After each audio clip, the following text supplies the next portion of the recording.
નમસ્કાર દર્શક મિત્રો, જીપીકે ન્યૂઝમાં આપ સર્વનું હાર્દિક સ્વાગત છે। હવે જોઈએ અગત્યના સમાચાર।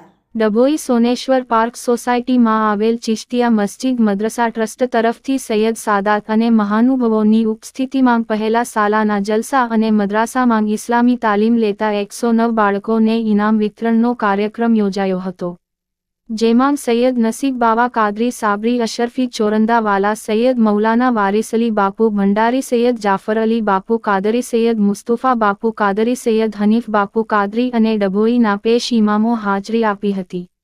આ જલસા મદ્રેસાના બાળકો દ્વારા નાત મનકબત તકરીર સવાલ જવાબ સુંદર રીતે રજૂ કરતા ઉપસ્થિત સૌ મંત્રમુગ્ધ થઈ ગયા હતા, જ્યારે કે પેશ ઇમામ મૌલાના હાફિઝ વ કારી આરિફ રઝા અઝહરી બાળકોને ચિશ્તિયા મસ્જિદ મદ્રસા ટ્રસ્ટને બાબા ફરીદ ગ્રુપ તરફથી ઇનામ વિતરણ કરવામાં આવ્યું। પ્રોગ્રામ બાદ લકી ડ્રો કરવામાં આવ્યો, જેમાં લકી વિનરમાં બાળકી પ્રથમ ખત્રી શિરીન બાનુમ તોફિકભાઈ ને બીજું ઇનામ જીસાન ઇમરાન પઠાણે અહેમદભાઈ ખત્રી તરફથી બંને બાળકોને સ્ટીલ તિજોરી આપવામાં આવી હતી, જ્યારે અન્ય બાળકોને પણ સૈયદ સાદાત અને મહાનુભાવોના હસ્તે ટોપ 10 બાળકો સહિત તમામને ઇનામ વિતરણ કરવામાં આવ્યું હતું। રિપોર્ટર ફઝલ રજા ખત્રી, જીપીકે ન્યૂઝ।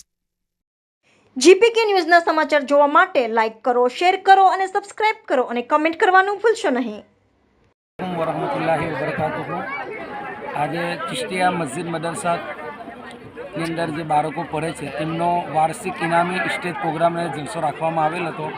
બધા બાળકોએ માશાલ્લાહ બહુ સારા જવાબ આપેલા છે અને અરાકીને ટ્રસ્ટની પર બહુ મહેનત છે અને મોહલ્લાવાળાની પર બહુ મહેનત છે અને માશાલ્લાહ બીજા બધા ઓલમાઈ